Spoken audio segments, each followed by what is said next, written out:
Getting started soon.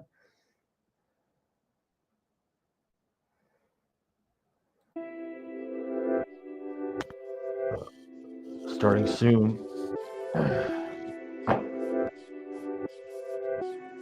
Just setting up.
This little notification here, posting.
All right, we're going to be counting down soon, real soon. No problem.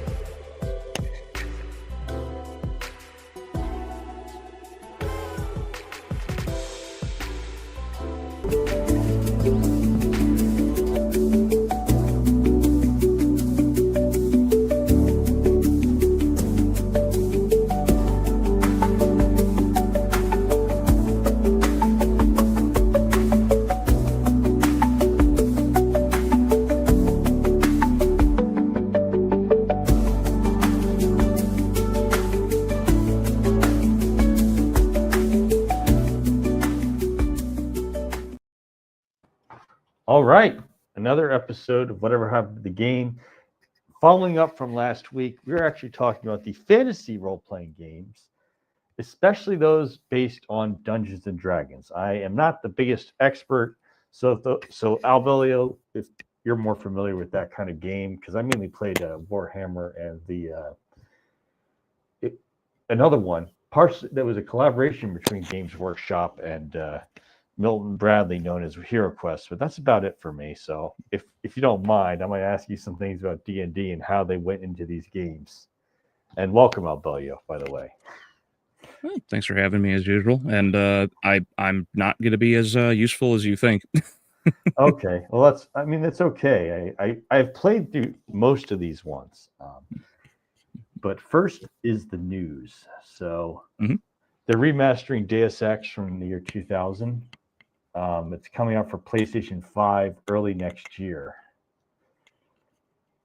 Nice. Warren Spector, the same guy who was the producer of the original game, he's still alive and kicking. And he said, "Hey, I'm glad that we're going to be releasing this again for today's computers and consoles too. So it'd be better than it was, because back in the time it was released, it was only for PC and later for PlayStation 2. That was it. Now that's for Xbox, Nintendo Switch, both Switch and Switch 2, and PlayStation, all three of those, and Steam. So, and Avalon Hill and Hasbro have re-released older board and tabletop games. So they've re-released the Hero Quest game I mentioned before, Fireball Island. My son's hooked on this game since I got it to him for his birthday. All ages, and Amazing Labyrinth. I don't know if you've remembered any of these, but they have re-released them this year or the year prior, and they're out. They're on Amazon. They're in major retail stores, just Walmart, Target, and other specialty toy stores.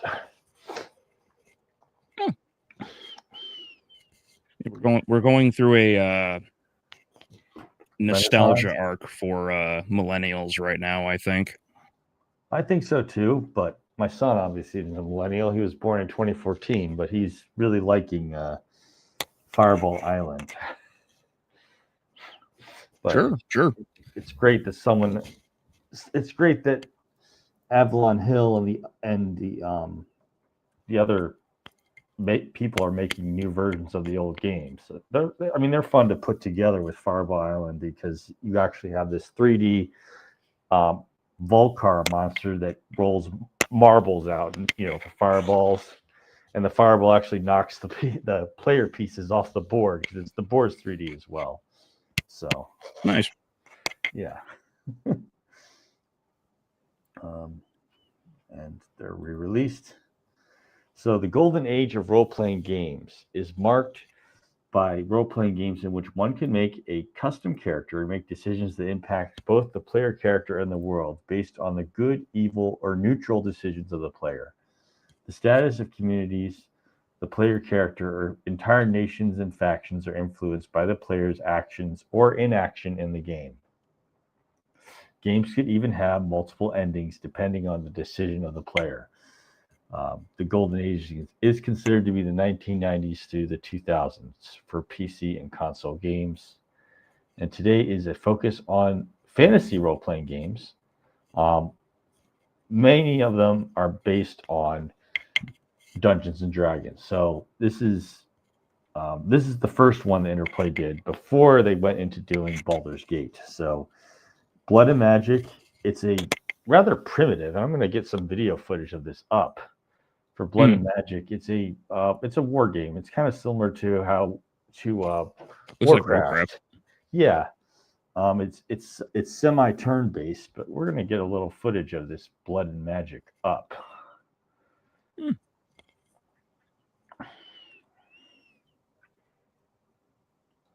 Oh yeah, and it's what are they called? Isometric, where it's diagonal based.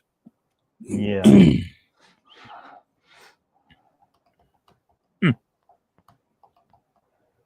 Yeah. Cool.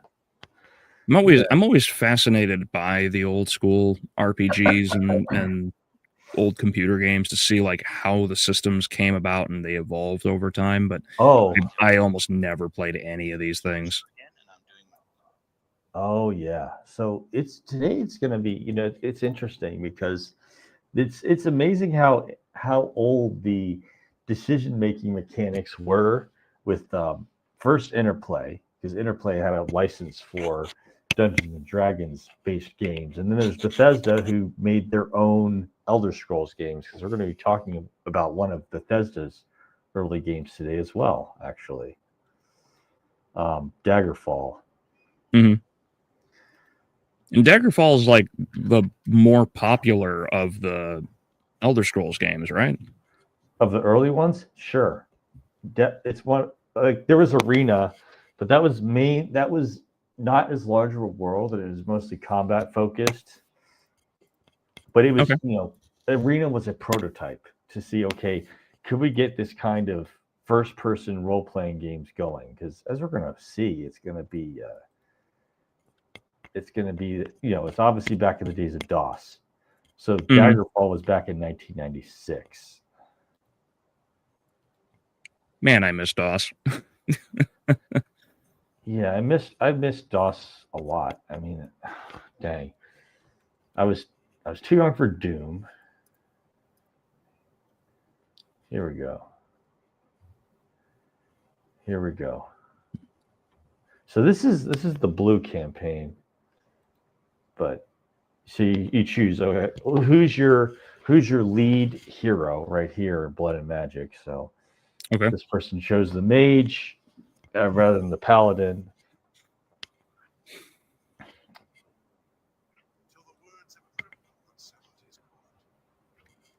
And you can see there's some audio in this one at least.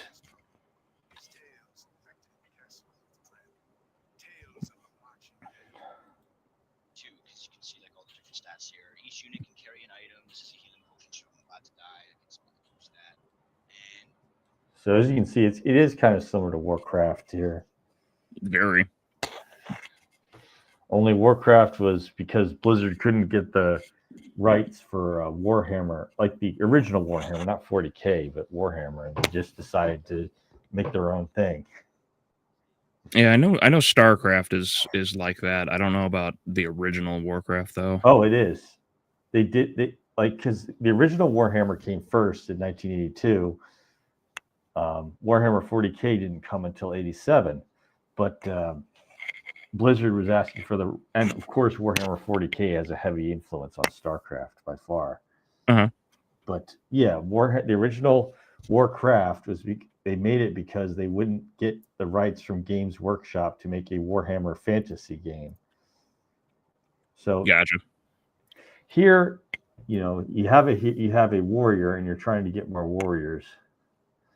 And obviously, just like Warcraft, for Blood and Magic, you can issue commands, destroy buildings.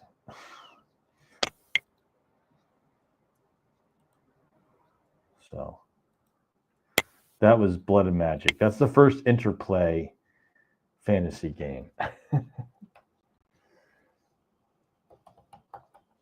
It's interesting seeing how limited the coding and everything was, because in games like this at the time, like the original Warcraft, you could only command 4 units at a time, and they the game was lacking so many different options because you didn't have attack move. Attack move wasn't a thing until StarCraft in Warcraft 2 actually, but yeah.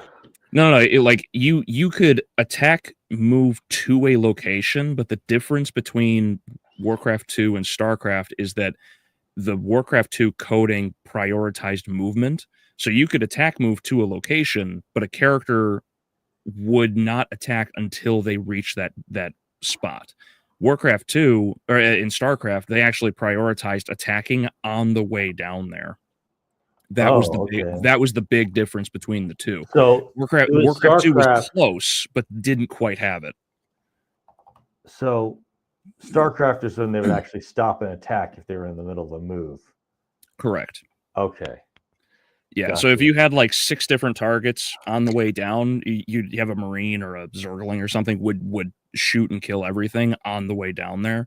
Whereas if you had 9 full units in the attack move, the only time they would actually kind of choose to attack is if the character stops. So you'd have to have let's say the pathing AI for your footman is you're walking downward and there's 3 let's say there's 4 grunts in the way. So if the AI is physically stopped, there is a chance the AI will actually code, I stopped moving, now I will attack. Otherwise, you could have 9 footmen just walk straight past a line of orcs who are ordered to hold position, and they'll just wail on your footmen until they walk past them. Right. So that is interesting. So yeah. So this was their own little attempt at making real-time strategy. But then they moved to Baldur's Gate, which is very much focused on your character. There are some subplots with the other party members, but the main overarching plot is about your character and your arch nemesis. I mean, so that's more or less how it goes. But again, it's very dynamic because the various towns you have a legal status. Like, are you a criminal in this town? Because what did you, if you stole, you got caught stealing anyways. If they don't catch you, you don't get a criminal record. But if you do, well, tough luck, because now you have you have bounty hunters in the world of Baldur's Gate, and you also have what's called the Flaming Fist. Those are the guards, and I guess you call them special forces, essentially, from medieval times. But they're soldiers who will come after you if you are a criminal. But the chances of a random encounter with the Flaming Fist are increased depending on how severe your crimes were. If you stole something, well, not really. If you murdered someone, pretty much guaranteed. So my knowledge of Baldur's Gate is basically zero, because I don't know anything about like at all about the franchise. Really, really spicy hot take. Like, I am not actually a big fan of D&D at all. Got it. Gotcha. I have never in my life, and I've played it, like I've played D&D a couple times, but I've never played in a campaign that captivated me, really interested me. Like, every single time I've ever done it, it always devolves into just straight comedy, because it's such a ludicrous thing to me, because it's like there's not enough to be taken seriously. The mechanics are like 99% of the time the mechanics are discussed and people are arguing back and forth on what they can or cannot do. Like, it's such a chaotic mess to me that I can't take it seriously. Nothing is ever consistent. Like, I just, like, to me, D&D is just it's just a mess. I actually don't care for it. That's completely fine. I mean, it's the only way I've actually done it is D&D is with PC or video games, because there you have these, the computer's enforcing the rules for you. It's not you arguing with another person. I know that's sad, but it's, a computer's doing it. Other than that, I've wasted some of my my fortune as a dependent playing Warhammer. But, Warhammer is a little different. I mean, it's you and the other people having fun doing the dice rolls, setting up the landscape. Nowadays, people are pretty spoiled, because you have places like the local game shop that have landscapes set up for playing Warhammer, if people get an appointment to go play it there.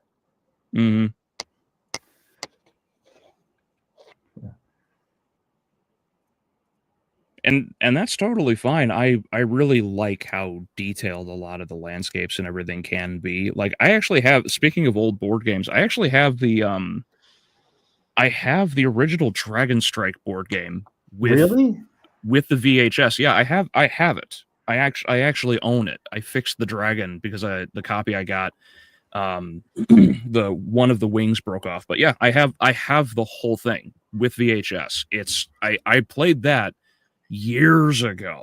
Loved it when I was a kid. Loved it. One of the coolest memories I had was in the castle, the dragon popped up, and in order to save my brother and our buddy who was playing with us, I stood in front of the dragon in the doorway and just fought it. But I have so little time for anything that it's basically collected dust. But yeah, I have the full box. It's complete. All of the side tokens, the map is in pristine condition, all of it. Right. The VHS still plays too. Like, I pulled out our old DVD VHS player. Works just fine. Great. So that right there was the amazing intro to Baldur's Gate. The part where the guy who's supposedly your arch nemesis grabs him, chokes him, throws him off the building. And that's how it starts. Yeah, I've only ever played Baldur's Gate 3 for like 20 minutes, and that experience was not good for me. To be fair, Yeah. I kind of bitched out, honestly, because everyone else in the group had already like blown through the first two or three chapters of the game, and they were so sick and tired of rolling through the game without waiting. So they knew all the choices and went through, and it was my first experience. So I took like 5 or 10 minutes just to get through the first room of the game because I was trying to figure out what's what. And it was just like, it was just like I'm trying to experience it, and everyone's like checking their watches on their phone, tapping their feet, and it's just like, okay, you know what? I don't have the time to play this. You guys clearly don't want to waste time in the early stuff. I'll just refund the game, and that was it. So in terms of Baldur's Gate, I have like zero experience. All I know is that Baldur's Gate is highly recommended by D&D players. That's all I know. Oh, I recommend it, and as I told you before, I don't play D&D like in terms of books and action figures. I just do it on a computer. Like, and the first game I actually played wasn't actually D&D. It was Fallout. The first Fallout. So a lot of this I found easy to understand because in Fallout, the condition of various points on the map depends on what you did as a player. If you didn't fix the water pump in Necropolis in Fallout, for instance, the mutants will have taken over the entire town, killed all the ghouls. And it's similar here. Obviously, there's some of the same people that worked at Interplay. It's also an Interplay published game. And it's some of the same people in this one, which makes it interesting because a lot of the same principles apply in the first Baldur's Gate. Like the fair never opens, and the fairgrounds can be completely destroyed if you do not destroy the goblins in the mines. So basically, there's mines near a fairground, but if you don't take care of the mines and the monsters in it, the monsters will come out of the mines and kill everybody. That kind of consequences if you don't act. Gotcha.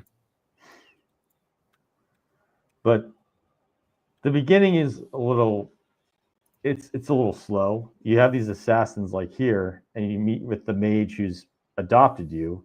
Your real parents were killed, and you don't know why. That kind of blank slate character where you have that mystery. Okay, why? And you also meet the guy with the horned helmet who threw the guy off the roof at the beginning because he's your arch nemesis. That's the basic setup. But this is the tutorial.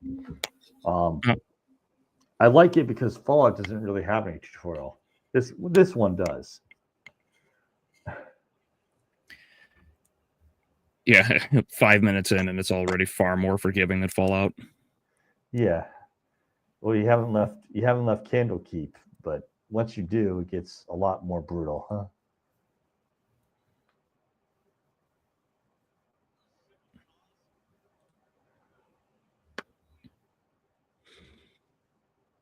Yeah, well, the old RPGs, like all of them did not waste their time with like holding your hand. Like there's a reason why like all of them were very considerably difficult in the case of like on par with things like Castlevania. Because you needed the book. They didn't care. It's just like, you're in this world, enjoy the world because it's meant to be immersive, and if you die in it, you die, like. Oh yeah. And not only that, but they have the books, and that's the thing I really like about GOG is that they at least have preserved electronic versions of the game manuals, because with these games that they're selling, you need the manual or else you were totally lost. Completely lost.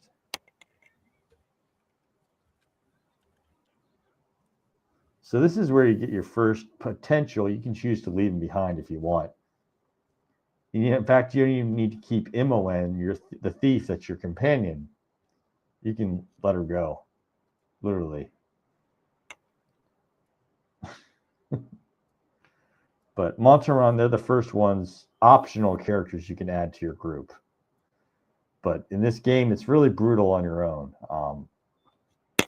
in the early parts, obviously they do this dice rolling system similar to Fallout, but having more people in your group really increases your chances of not being killed so soon, especially with different types of characters. So, for instance, she's a thief, Monteron's a fighter, and his black mage companion is obviously a dark magic user who casts harmful spells like fire, magic missile, and so on. But yeah, it's I of all of them, I prefer Baldur's Gate a little bit more because it's really focused on a story which you determine the outcome based on what you do. And the more you find, the more secrets you find in Baldur's Gate, the better your outcome and more prepared you could be for the end, and the better the ending story could be. Because similar, almost not quite as brutal as Fallout's ending slide narration. Baldur's Gate has some endings, and I realized oh shit, I didn't go and save the fairgrounds, so the goblins killed everybody. How could I not? I don't want that to be the ending next time. It's sort of like the very confusing way I ended up getting that like really terrible ending for Fallout, where the mutants just like rolled through and wiped out a town that was totally safe. Yeah. It's one of those brutal parts about these role-playing games that we call the golden age. It's just the world is so, I guess you'd say it, so dynamic or interactive and immersive for your character that everything your character does has some effect, has an impact. Mm-hmm.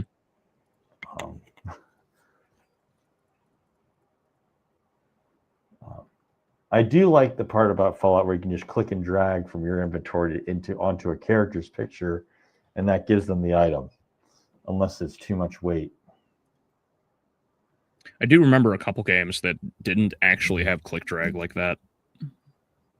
Oh, this just makes it a lot easier. Like Planescape Torment doesn't. That's going to be another one we're going to see later. But the next one we're going to go into is the next one is going to be Icewind Dale. So this is near the end of the time period we're talking about, 2000. It's also based on Dungeons and Dragons, but it's focused much more on your entire team. It's not really a story that's focused on your character that you're playing as. Okay. So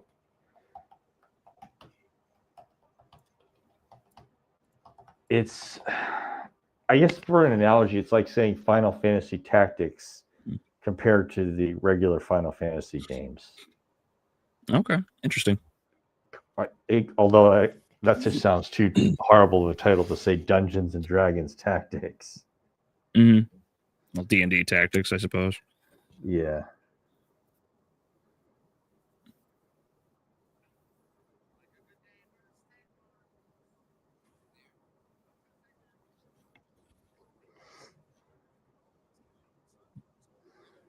All right, 1 minute. Yes. Looks like it plays like a better version of that first one that you showed. Baldur's Gate. I mean, it's also it's also interplay. Oh, blood and magic. Yeah. Thank you. That's right.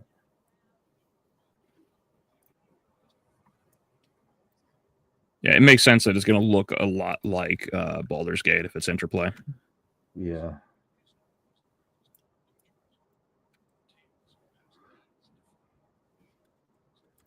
No, I like this one. It's a little bit of a different opening. The screen's dark, but you have the omniscient narrator introducing you to the start of the game. Mm-hmm.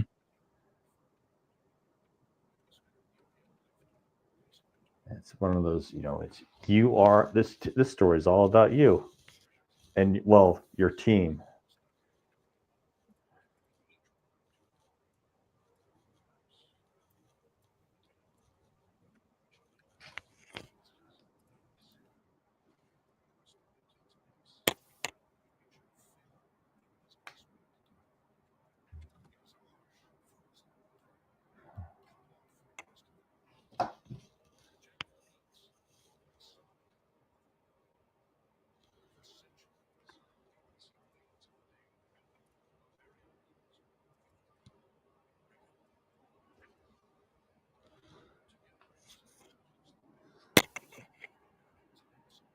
It's also got that like older sort of black and white style and grittier artistic our art style, I Yeah, should say.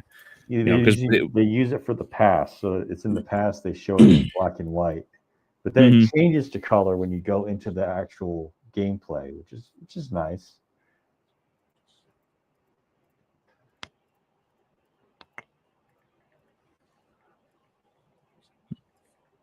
Yeah, it reminds me of the old Warcraft art style of 1 and 2. It was a lot grittier. Oh yeah, I remember the manuals had all those illustrations that like comic book quality art in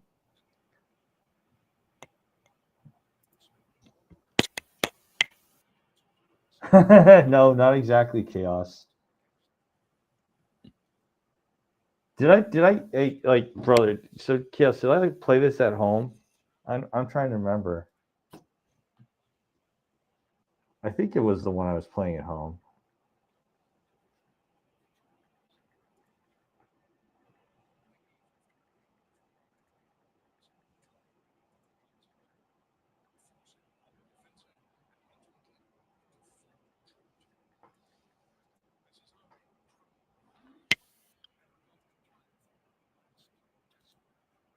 Oh, never mind. The shareware game. That was it.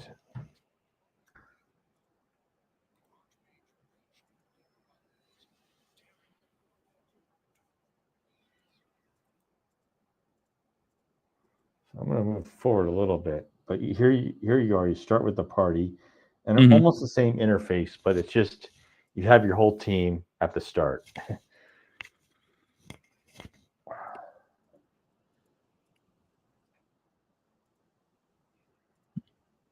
Anything I can do to help? Show a little backbone. I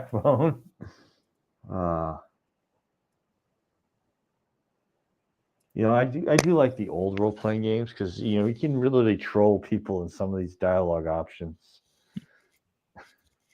You can tell that they were hamming it up. The programmers are hamming it up with the dialogue sometimes. It's nice to see how many dialogue options people had at the time too, because so many games just do not have so many developers don't take the time to finally craft what they want. Right. It's very much a get it done, keep it vague and simple kind of thing. This is part of the reason why Baldur's Gate 3 is going to be played for at least a generation straight, because there's so many dialogue options that your playthrough of the game will almost never be the same. Right. Despite how ironically linear the game actually is. Right. Right. I mean, I guess you'd say that there's overall in the first Baldur's Gate, there's overall a linear, like there's a main story, but there's all those things on the side you either find or you don't find.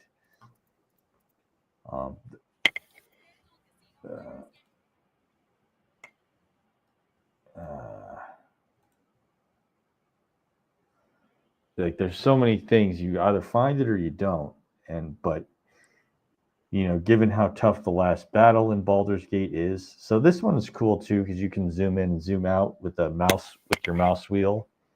Mm-hmm. So it's easy to just take a look at the whole area you're in.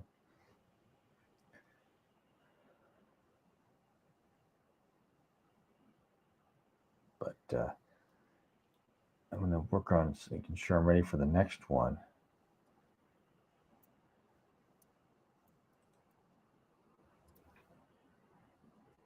But the next one's going to be Planescape Torment, and that's very much a shift in the other direction, where it's so heavily focused on your character that you're playing as.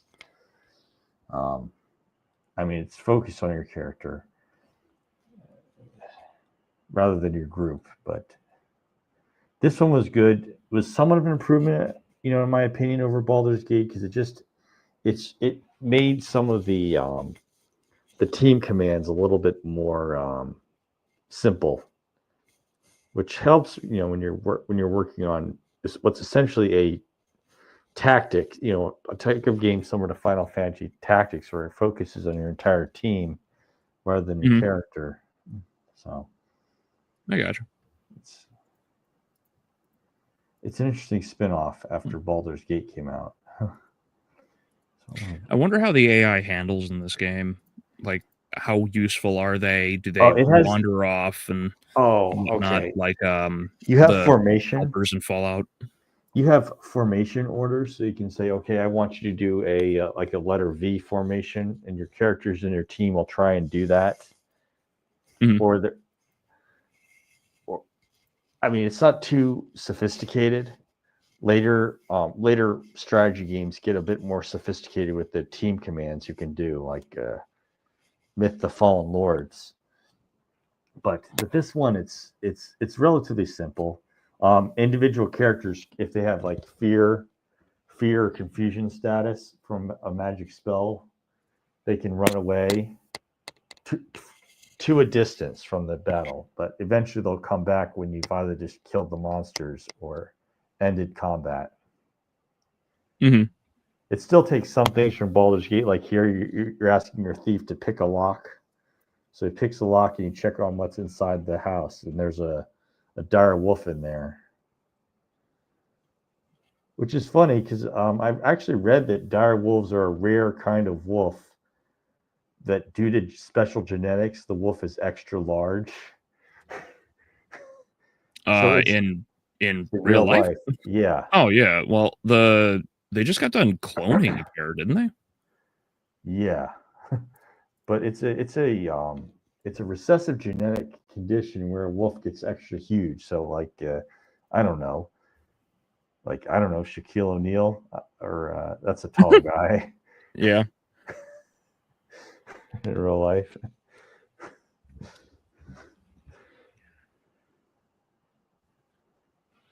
Yeah, I do like how the group actually like seems to like, because you mentioned the formations. There's formations right here. So there's the T, there's the Vanguard, all those right down there. So you can order them to shape that formation at the bottom.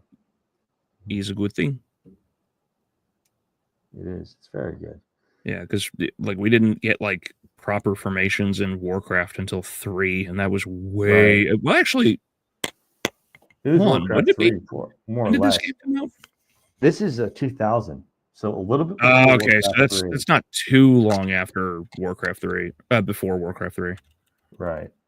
I feel that they were coming up with it at a similar point, because you had the top down role strategy games, and with those they at least tried to do basics: order to attack, order to cast a specific spell, and so on. There were a few ones that started with the strategy games, and that was Fantasy Empires, Blood and Magic, which you saw here. Then there was Command and Conquer, which was a spin-off of Dune, and there was Warcraft. So they were getting 2002 for Reign of Chaos. Yeah, 2002. That's right. I thought it was 2001, but then I realized 2001 was when they were showing the game trailer in the theaters for Warcraft, and I was watching. I think it was Atlantis, the Disney Atlantis movie. Oh yeah. Underrated film, by the way. Yeah, hilariously, that's actually like one of my personal favorites from Disney. Oh, really? I mean, it was, let me see, it was Michael J. Fox, James Garner. I'm trying to remember who the other voices in it were. Yeah.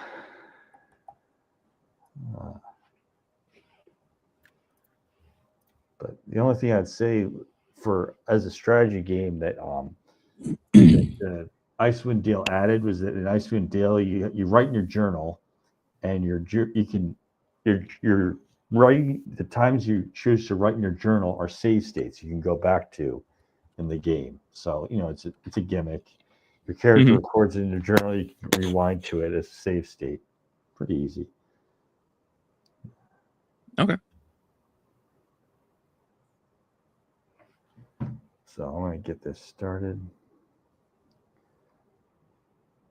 So Planescape Torment is this separate from D&D? Well, it's based in the D&D world, but it's Okay. but it's different from the other D&D based games. So it's you're somebody who's been reincarnated, but the thing is, okay, so you probably think, okay, if he reincarnates, then he won't stay dead. Well, no, it puts you on a blank slate again because now you don't remember anything and you start a new life. He'd basically be born and have to go through this tormentuous, awful, misfortunate life again. And if he doesn't solve it, if he doesn't break the cycle, he ends up. Let's just say there's a very painful life where things go really unlucky for you. Gotcha. So it's sort of like Legacy of Kain and Blood. Yeah. But basically, if the chosen one fails, he's going to suffer all the way over again. So yeah, as you saw in the beginning, there's been re-releases that have this and Icewind Dale in the same package, the same thing you buy together. So It's just an altar on wheels. yeah, pretty much. And this is a little earlier than Icewind Dale. It was 1999, but it's an altar on wheels, and they're offering a sacrifice. But you have to figure out what's going on here. I mean, what better to put into a role-playing game than a mystery? Mm-hmm. But as you play through Planescape Torment, you find out, okay, who is this guy? What's going on? And how am I going to stop it? So this is the chosen one when he's just a boy and he doesn't realize why he's been reincarnated yet. Mm-hmm. And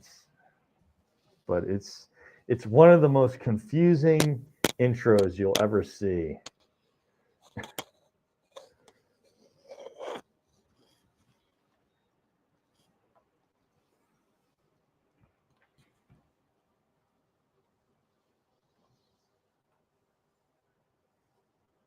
Gotta love how the game basically looks like a Claymation almost. well, I was gonna say it looks a lot like a reboot. Yeah, really early CGI. Really early CGI.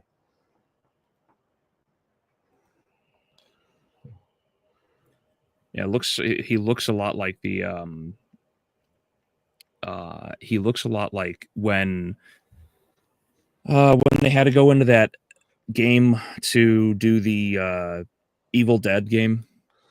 Oh my, gotcha. Like they have the texture and everything on this character's face in the same exact way too.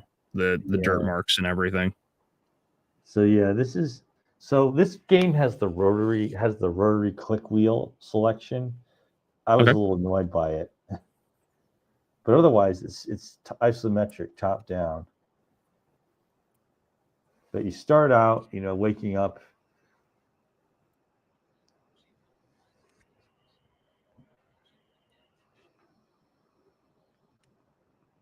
I don't know. I can't remember. I asked you first, Skull.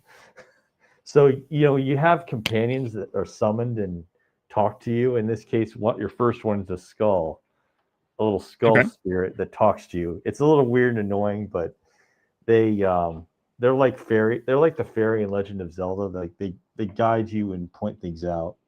Yeah, I figured they were like Navi. Yeah, only the little more, I guess, dark and gruesome.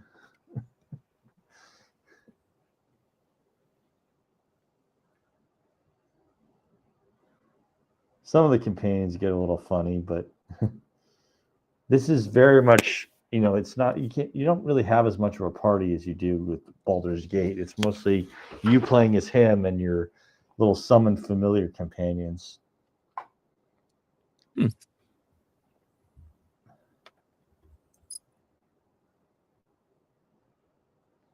And of course, they call your save game state a life, previous life, next life, reincarnation, that kind of themes.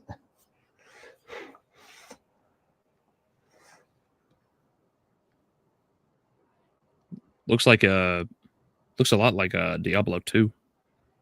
Yeah, it's close to that time. Diablo 2 was 2001. Well, 2000, because Lord of Destruction was 2001.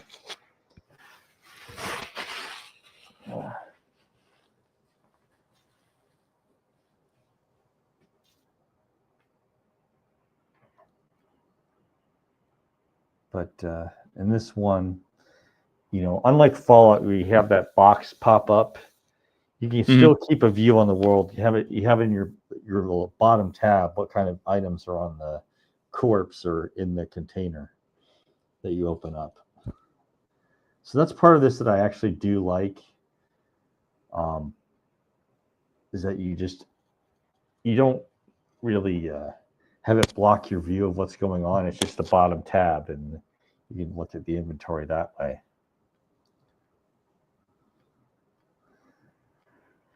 Now, Planescape Torment was the worst-selling D&D game from Interplay, but it has had a cult following over the years, and it did get good reviews in spite of the poor sales.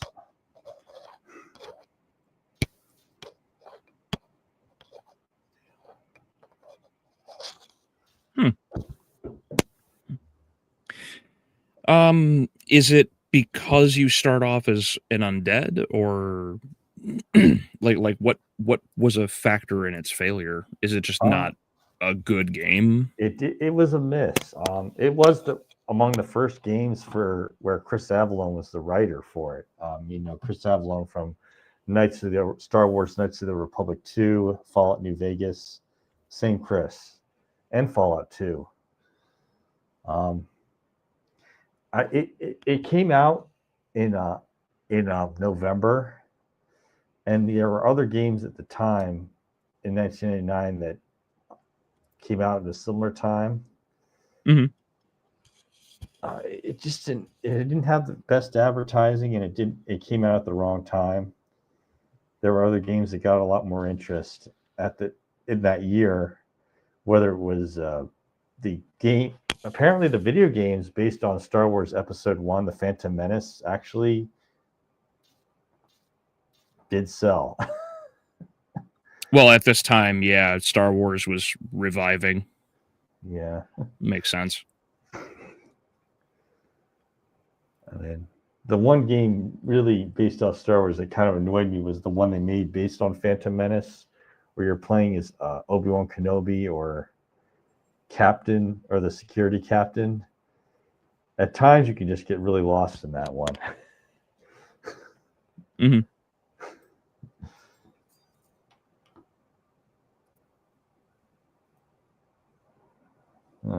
Really lost.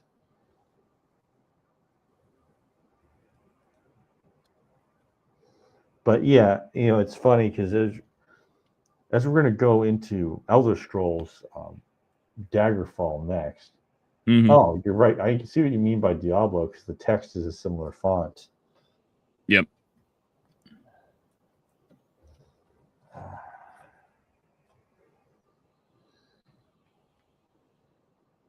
Go ahead and try if you think you have the strength. Well, he's got a nice axe. Why not take it from him?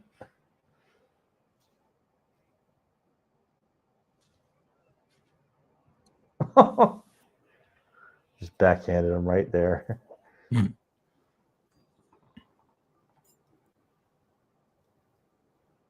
So I'll get into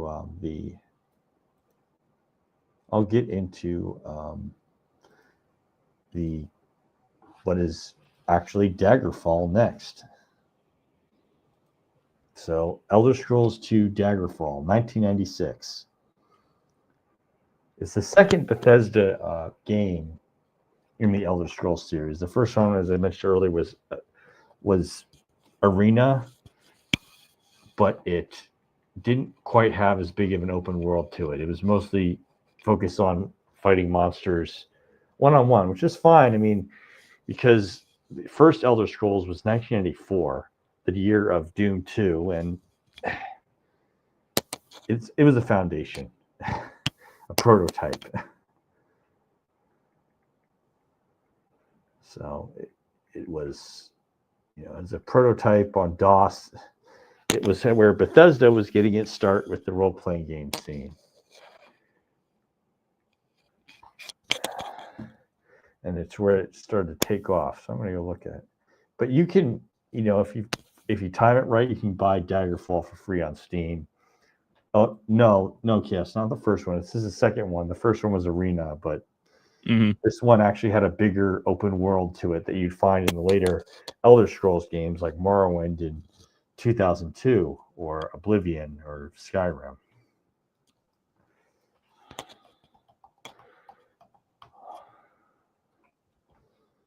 So.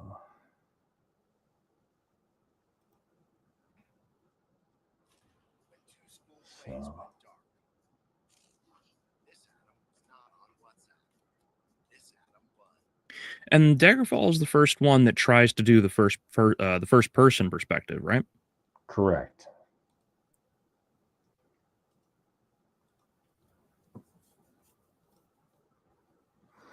No, Braymore, you're okay. You're still here. We're not quite finished yet. We're talking about Daggerfall right now. Hey, Brian. So it's nice of you to drop by, Brian. So being in the area of CDs, Daggerfall had the actual live action video game intro with video game cutscene with John Gilbert. And sadly, Gilbert died, even though it was Patrick Stewart who played his role as the Emperor.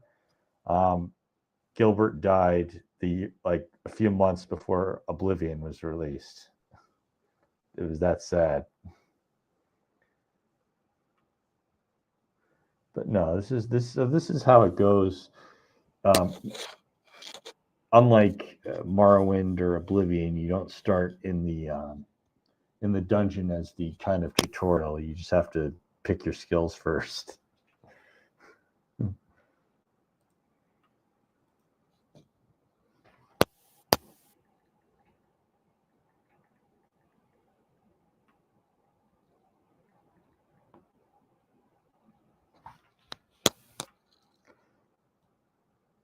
Archery backstabbing, and you really tell they didn't know how to be concise in making this game.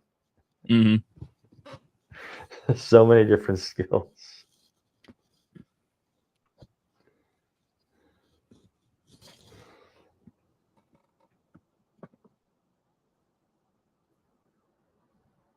I'm actually going to skip to the intro because this character's screen is really long. I like how the text isn't even different. It's just a flat. It's just a flat text.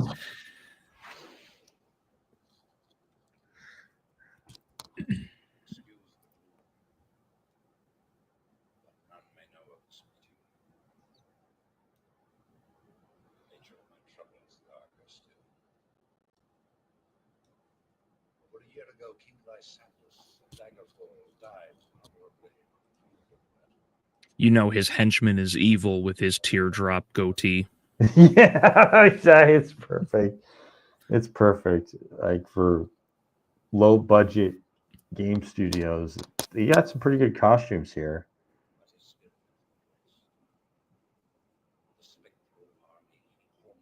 I bet it only looks as good as it does because they were just like, yeah, just turn off the lights and then flip on that torch. That's the only light that's going to happen. It does look like stone walls, though, and an arch door. So I'm wondering if they just found a place to film it. They probably did. It's just some back alley in old London or something. Maybe. I mean, there are a couple of boarding schools where they have filmed actual movies and television. Even I'm just saying in the USA, but it could be a boarding school in England too. We don't know.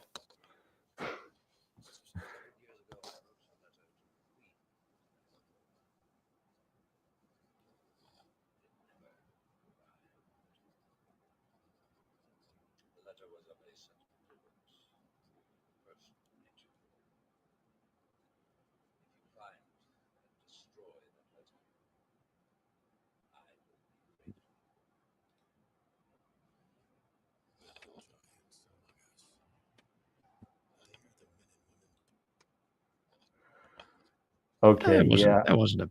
Oh wait, no, that's an ad. Never mind.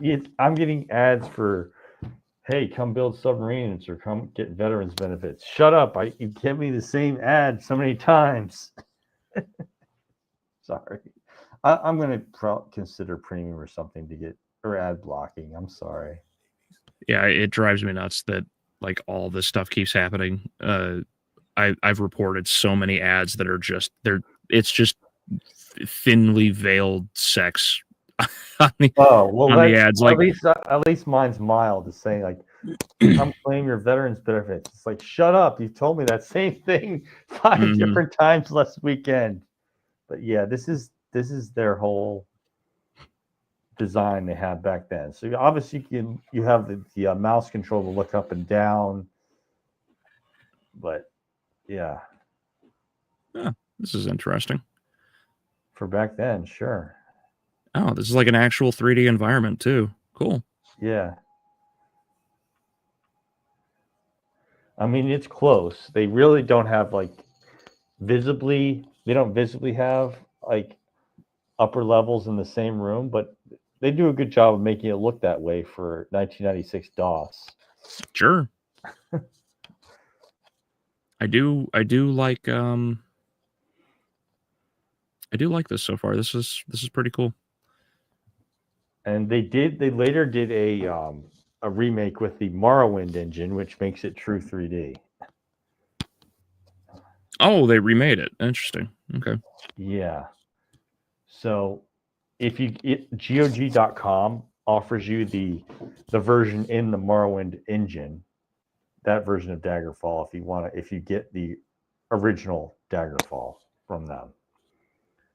So I did it, and I really liked the one that's made in the Morrowind engine.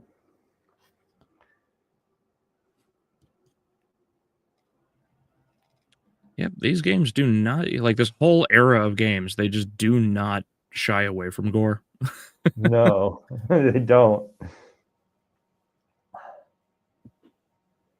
YouTube ads are crazy balls of chaos. Oh yeah, it's insane, dude. Like the one I was mentioning earlier, one of them, it's just a topless girl, but they've like textured over her with this AI like mountainscape basically. But she's just standing there topless, and it's just like this is so clear. And it was for like a vinyl company. Yeah, it's for a vinyl company, but the ad went through.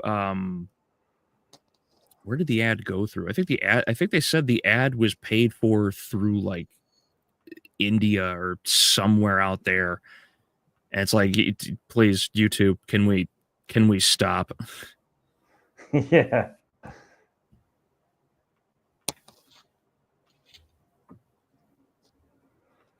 Oh, okay.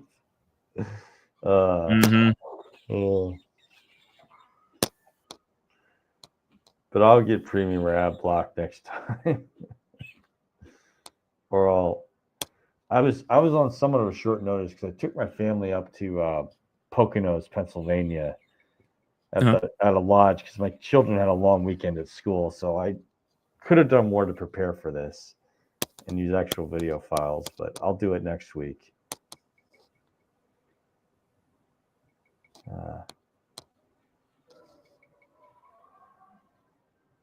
But it's nice how you just have to you have to look down, you have to look up. Is this not full 3D? This looks like a 3D environment. It's fairly close. I mean, the only thing you don't have is you don't have true floors above floors. I mean, you won't have someone standing on top of that cage, for instance. Oh, sure. But otherwise, you have levels in the dungeon. They just load a new map. Okay, so it's like a better version of Doom's engine.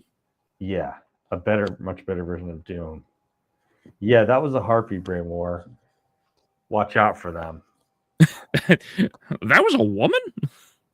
A female monster.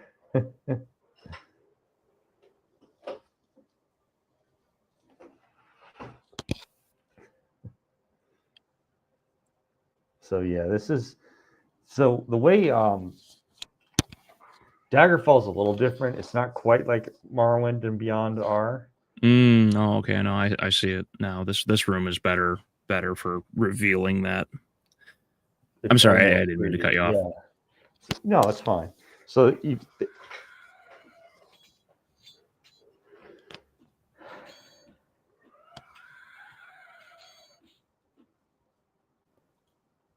Smash next question.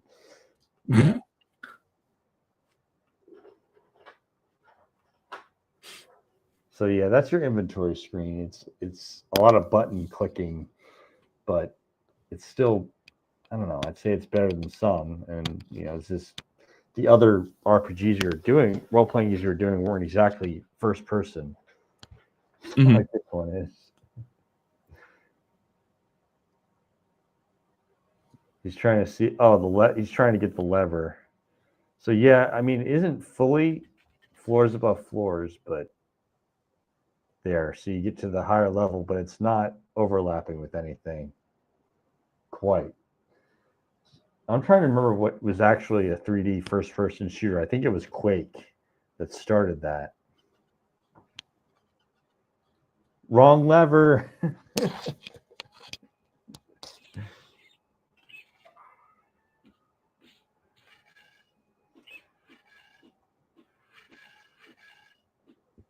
Dang, you got a rat, a boar, and something else in that room. But it just gets easy in this game to an extent because you can just go to a door and the AI is bad enough that it will only be one at a time if you have just the right distance from a door opening. Come to the door and use it to bottleneck your enemies. Well, if you can.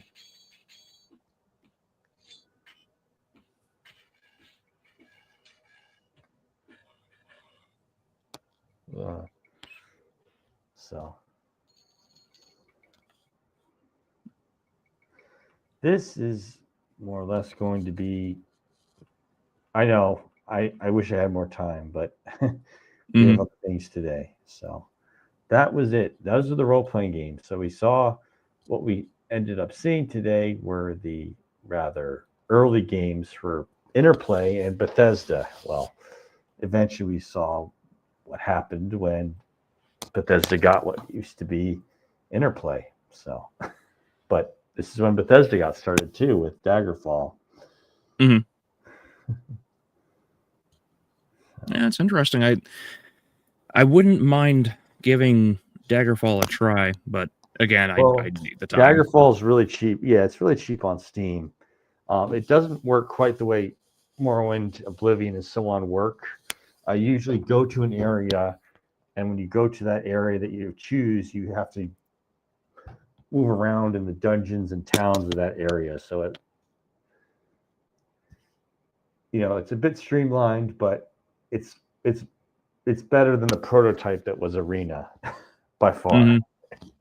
By far. And I'd argue that Daggerfall is easier to get started and get rolling with than Icewind Dale or Baldur's Gate were. Much easier.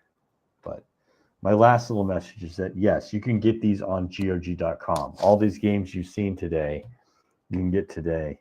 You can get on GOG or Steam, but GOG.com, they preserve games because they have an old copy of the games they've legally bought, and they use that copy as a way to make newer ports to work on newer operating systems. So GOG.com is officially game preservation as a company.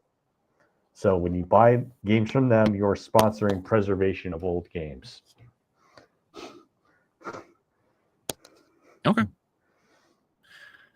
Shadow Tower, Eternal Ring. are sort of similar to these old Elder Scrolls games. Let me write that down. Oh, okay, cool. Kingsfield, Shadow Tower, Eternal Ring. I'll write that. I'll take a look at it. We could do it on a future episode too. So Shadow Tower, Eternal Ring.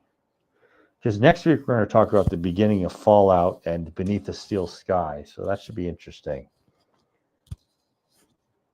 So I got it. Thanks, Brainware. I took note of that one. So now that we're at the end and we have a nice audience, my revelation is that we're going to talk about the original Fallout games next week. And after that, more mysteries of Castlevania. So it's going to be interesting to kick off October leading up to Halloween. So if you don't know what those things in the picture for Mysteries of Castlevania are, you'll find out. So thank you everyone for stopping by. And I'll see you next time, same time, same channel for the Fallout, Beneath the Steel Sky, and a couple other classic role-playing games. Yep. And I've got Doom Eternal tomorrow, and we'll see if I'm able to complete some of the things I'm looking forward to doing. So if not, it'll be next week. All right. Well, see you next week. I'll be working on a video for the anniversary of Castlevania Curse of Darkness. So that should be pretty good. A half-hour video like I usually do for the longer ones, but it'll be pretty enjoyable, I hope. All right. See you later, everyone. Next week, Thursday, same time, same channel. Have a good day, everybody.